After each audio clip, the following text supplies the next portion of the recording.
Repórter Aline Aragão está agora com o advogado criminalista, um dos mais conceituados aqui no estado, o advogado Evânio Moura, que fará a defesa do caso. Aline, algumas perguntas que naturalmente a população faz, e aí você vai poder desenvolver com o doutor Evânio, a questão se André está em condições de disputar a eleição, está inelegível, se essa denúncia traz fatos novos, se, por exemplo, o fato de o ex-prefeito dizer que André pedia dinheiro a ele sem a comprovação, se isso vale para a condenação, enfim, essas dúvidas que a gente pode tirar agora com, repito, conceituado advogado Evânio Moura. Bom dia mais uma vez, Aline.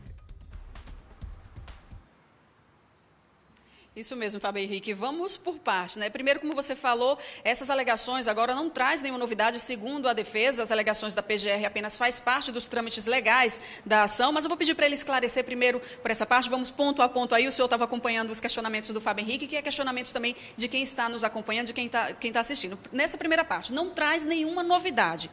Bom dia, Fábio. Bom dia a todos os telespectadores. De fato, Aline, não traz nenhuma novidade. As alegações finais, elas constituem uma etapa natural do processo. Após encerradas as audiências, em que todas as testemunhas são ouvidas, o ato processual seguinte são as alegações finais.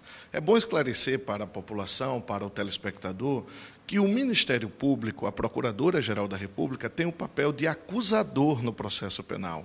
Então, o normal, o natural, é que o Ministério Público apresente alegações finais pedindo a condenação. É um pedido da acusação, o que não significa dizer que houve qualquer tipo de condenação por parte do deputado. O ato processual seguinte é a intimação da defesa. A defesa ainda não foi intimada, tomou conhecimento dessas alegações finais pela imprensa. É a intimação da defesa para apresentar as suas alegações finais, ou seja, a defesa vai ter oportunidade de, em idêntico prazo da acusação, rebater cada ponto da acusação, apresentar e destacar as provas que existem nos autos. E depois das alegações finais da defesa, o processo volta para o ministro relator, que é quem vai pedir a pauta de julgamento. Só aí o Supremo vai marcar uma data para que o deputado seja julgado. Que também não há previsão, por enquanto. Não há a menor previsão. Não há previsão ainda de quando seremos intimados para as alegações, tampouco há previsão de quando será julgado o processo. O questionamento que Fábio Henrique falou é o que muita gente fica se perguntando. A gente está em um ano eleitoral. Esse processo, ele traz algum prejuízo para o mandato atual do deputado ou para os próximos futuros, já que ele é um pré-candidato? Essa pergunta é muito oportuna e eu começaria respondendo que todo e qualquer acusado no Brasil tem direito à presunção de inocência. O que significa dizer, ele é apenas acusado, ele não é condenado de nada. Então, esse processo não o torna inelegível e esse processo não o impede de concorrer a nenhum cargo eletivo, a participar do processo eleitoral, absolutamente nada. Ele é apenas acusado. O que o tornaria inelegível seria uma condenação proferida por maioria, colegiadamente, do Supremo Tribunal Federal. Está longe de marcar a própria sessão de julgamento, quanto mais de ter essa previsão se vai ser absolvido e condenado. A defesa tem absoluta confiança de que o deputado será absolvido, que as provas são absolutamente frágeis, que essa acusação partiu de um ressentimento do ex-prefeito Juarez Batista, que foi afastado do seu mandato, fruto de uma intervenção que existiu no município de Pirambu, e quando ouvido sob o crivo do contraditório, o próprio Juarez desmentiu as suas alegações iniciais. Então, a defesa está absolutamente tranquila. A defesa rebate também essas acusações feitas pelo ex-prefeito e apresentadas nas alegações da PGR. Sim, a defesa não rebate por rebater, a defesa rebate apontando prova. Só para vocês terem uma ideia, foram ouvidas 17 testemunhas nesses processos. E as 17 testemunhas prestaram depoimentos uníssonos, no sentido de que não houve qualquer desvio, não houve qualquer dano ao Quila, e, no momento oportuno, vai apresentar as suas alegações finais e vai postular pela absolvição do deputado. Fábio, mais algum questionamento?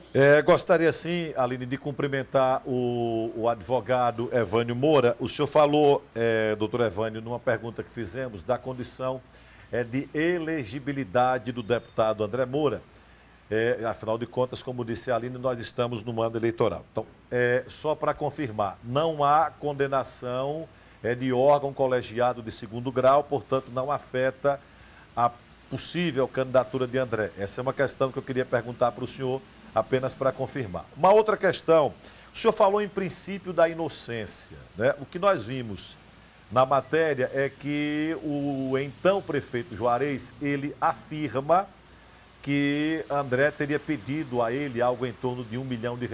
Só pela afirmação dele, sem que haja nenhuma comprovação de dinheiro depositado em conta, de gravação entregando dinheiro, enfim. Só o cidadão chegar na justiça e dizer assim, olha, doutor Evânio me pediu dinheiro. Só por isso as pessoas estão sendo condenadas no Brasil, doutor Evânio?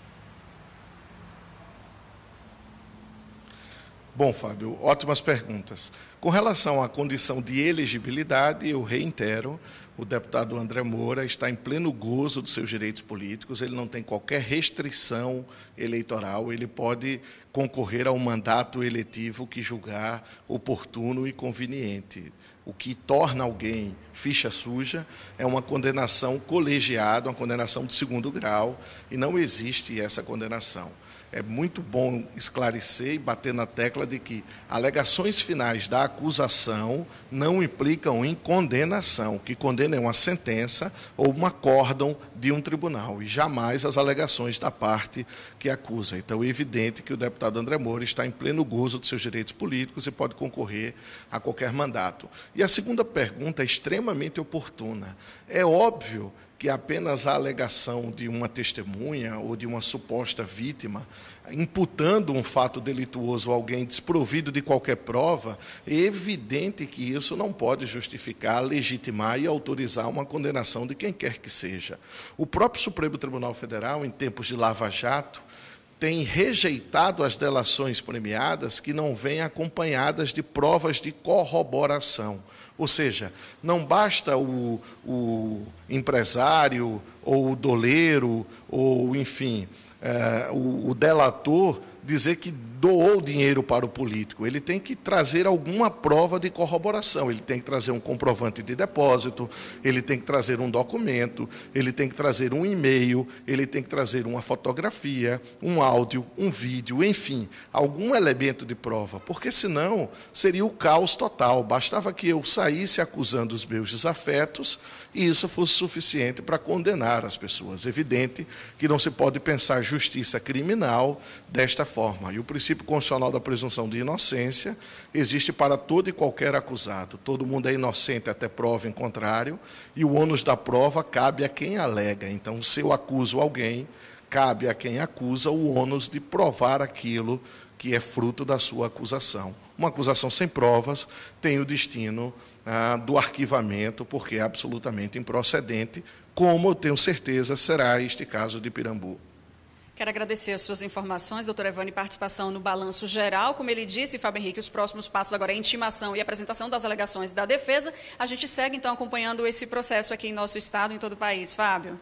Ok, muito obrigado, Aline. Obrigado ao advogado Evânio Moura, trazendo esclarecimentos sobre o caso. Então, para resumir, o que aconteceu ontem foram as alegações finais do Ministério Público, que é órgão acusador, é parte do processo.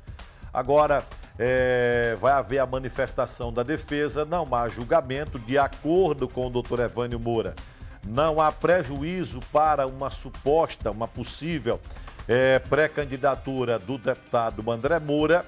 E eu fiz questão de fazer essa pergunta porque eu sei que no Brasil há um momento em que as pessoas estão extremamente desconfiadas, chateadas, revoltadas com os políticos, e com toda a razão. A população não está errada em nada, mas é preciso ter muito cuidado, e aqui não estou fazendo defesa específica deste caso, é preciso a gente ter muito cuidado para não sair acusando as pessoas sem prova. Então eu posso chegar em juízo e dizer o seguinte, olha, eu dei Scooby, que está aqui na minha frente, e me pediu dinheiro. Olha, nem por isso o Scooby vai passar a ser um bandido.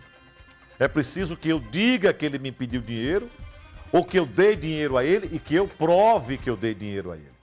Né? Isso é o que diz a presunção da inocência, para que ninguém possa ser jogado na vala comum, porque depois, meu amigo, que você é acusado e se porventura for absolvido, é igual aquela história que você chegar em cima de uma montanha, pegar um travesseiro de penas, abrir e jogar. Jamais você vai poder recolher as penas todas e colocar novamente dentro do travesseiro. Mas a TV Atalaia, o jornalismo verdade, ouve todos os lados e vai continuar acompanhando este e tantos outros casos.